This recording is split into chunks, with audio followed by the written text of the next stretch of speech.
some dramatic finishes this year, and it's got that feeling about it again. But for how much longer? Here comes Ricky Stenhouse Jr. through the tri-oval. Keselowski down low. Stenhouse high. Byron goes for it on the outside. NASCAR fans, are you ready to talk about one of the wildest finishes we've seen this season? 28 cars wrecked, drivers flipping out, and then Ricky Stenhouse Jr. comes through with a photo finish win at Talladega. Can you believe that? We're breaking down all the carnage, the drama, and the massive playoff shakeup that went down in that insane YellaWood 500. Who else saw that epic overtime finish coming? Wasn't that 0.006 second finish insane? And seriously, how do y'all feel about the biggest big one in NASCAR history? What are your thoughts about the playoff drivers caught in that 28 car mess and how it affects the playoffs? That's right, it was a classic Talladega finish. Y'all in NASCAR's craziest 2024 playoff race? Are you ready to break it all down? From the wrecks to the drama and everything in between. Buckle up, cause we just witnessed one of the wildest races of the season at Talladega Superspeedway, where chaos wasn't just expected, it was guaranteed. First off, can we talk about the Talladega vibes? This track is no joke. At 2.66 miles, it's basically NASCAR's version of a gladiator pit, where anything can happen. You've got 40 hungry drivers, but only one's walking out with the trophy. And on Sunday, that gladiator was Ricky Stenhouse Jr., the Superspeedway king, who already had 3 career wins on tracks just like this one. Question for ya, did anyone have Stenhouse winning this race on their bingo card? Cause this dude hasn't seen victory lane since Daytona in 2023, and he did it in style too. Leading 19 laps may not sound like much when you've got 195 laps total, but you know what they say? It's not about how many laps you lead, it's about leading the one that counts, the last one. Stenhouse's Chevy held on in overtime. While there was a historic carnage on the track, we got a mind-blowing overtime finish set up. It was Ricky Stenhouse Jr., Brad Keselowski, and William Byron up front. 3 absolute studs fighting for that checkered flag. If you're as hyped as we are about the NASCAR playoffs, make sure to drop your predictions in the comments, subscribe to our channel, and ring the bell for the latest NASCAR news and driver stories. Let's break it down. Keselowski makes a move in turn 3. Looks like he's about to snag the win, but hold up. Here comes Byron, pushing Stenhouse like he's trying to catch a bus. Stenhouse Jr. goes up top, side by side with Keselowski, and then, bam, they hit the line almost at the same time. It was a photo finish so tight, it looked like they were trying to tie.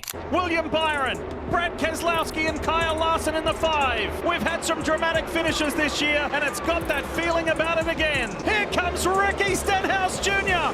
through the tri-oval. Keselowski down low. Stenhouse high. Byron goes for it on the outside. Ricky Stenhouse Jr. wins for the first time since he won the Daytona 500. Check out how close this was. Wow. And if Stenhouse's car had eyelashes, that's how close the margin was. 0.006 seconds. A massive victory for Stenhouse Jr. as well as the JTG Doherty racing team.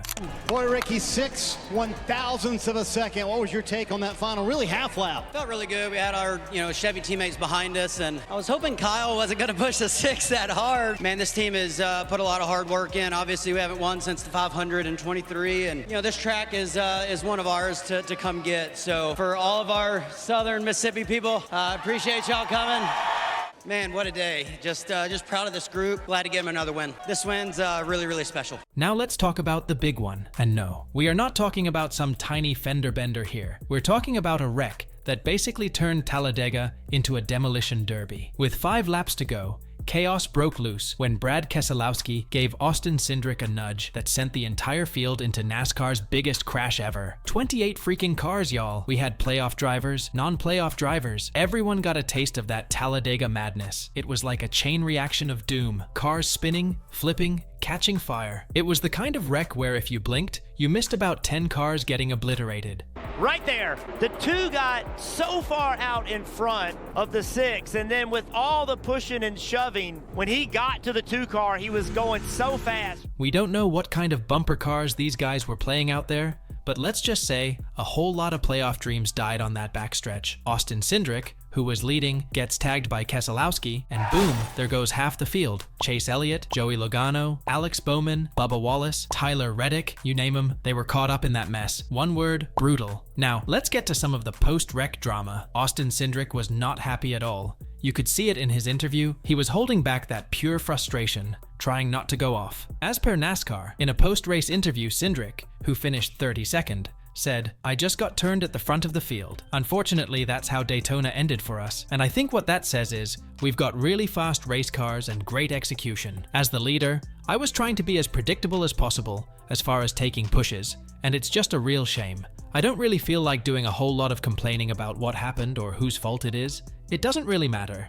It puts us in a must-win situation for the Charlotte road course. We've brought some exceptionally fast race cars every single race of the playoffs, and I cannot understate how proud I am of my race team, and we'll have to bring another one next week. And honestly, we can't blame him. He was leading, man. But hey, that's Superspeedway racing for ya.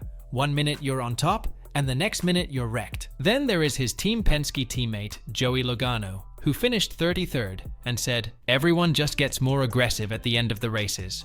The two got out there a little bit more than what he had been, and the 21 gave me a shove and transferred that to the 6. You can't see what's in front of you from there, and he got to the 2 with a fair amount of steam there. It's nobody's fault. It's not Brad's fault. It's not anybody's fault. It's just the product of the racing that we've got. Everyone is getting more and more aggressive as the laps wind down, and it happens. It happens a lot. We sure don't know whose fault it was, but these guys were pushing like it was a Black Friday sale at the mall. Now this race didn't just shake up the scoreboard, it blew it up. With the win, Stenhouse Jr., who is not in the playoffs, gained 49 points and moved to 24th in the NASCAR Cup Series playoff points table with 522 points. And with that third place finish, William Byron became the first guy to lock himself into the next round of the playoffs by gaining 48 points and a total of 3,122 points. He has a 17-point lead over Christopher Bell, but a whole bunch of other playoff dudes were left picking up the pieces after that wreck. While Byron is sitting pretty, Kyle Larson finished 4th, tying his best ever Talladega finish. Then there's Christopher Bell and Denny Hamlin, who somehow snuck into the top 10, and they're looking good for the next round too. Austin Cindric, who started from the front row, failed to use the advantage and finished 32nd. He gained 17 points and is 11th in the playoff points table, 29 points below the cut line for round of 8. The defending NASCAR Cup Series champion Ryan Blaney finished 39th in the YellaWood 500. He gained just 5 points and is 6th in the playoffs points table with 3,073 points. Kyle Larson finished 4th and gained 42 points. He moved to 3rd place with 3,100 points. But here's the kicker. We've got big names like Joey Logano, Austin Cindric, and Chase Briscoe all in must-win situations heading into the next race at the Charlotte Roval. They're all hanging by a thread, fam. And the Roval?